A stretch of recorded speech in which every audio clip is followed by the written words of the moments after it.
সেই অনেক দিনের আগে একটি মসজিদ, যেখানে আমরা গিয়ে আগে ছোটবেলা পড়ালেখা করতাম, সেই মসজিদটি আপনাদের কাছে তুলে ধরলাম। মসজিদের যে টাইলসগুলো আছে সেই টাইলসগুলি কিন্তু আস্তে আস্তে ক্ষয়ে ক্ষয়ে পড়তেছে। অনেক দিন হওয়ার কারণে হয়তো মেয়াদ শেষ হয়ে গেছে। ছাদের যে বগলাগুলো আছে সেইগুলো কিন্তু এই ছাদ থেকে ক্ষয়ে ক্ষয়ে পড়তেছে। পুরানো সেই মসজিদটি আমাদের সমাজের, সেই মসজিদটি কিন্তু এখন আমরা ওই মসজিদে নামাজ আদায় করি এবং এই মসজিদের বিভিন্ন স্থান কিন্তু ভাঙ্গা।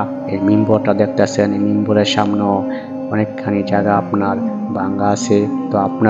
তো আপনাদের কাছে দোয়া চাই, যাতে আপনারা দোয়া করবেন আল্লাহ তাআলা যেন আমাদের সুন্দর একটি মসজিদ নির্মাণ করার তৌফিক দান করেন এবং সেই মসজিদ নির্মাণ করে যেন আল্লাহ তাআলার ইবাদত করতে পারি। আপনারা সবাই দোয়া করবেন এবং ভিডিওটি ভালো লাগলে শেয়ার করে দেবেন। ধন্যবাদ।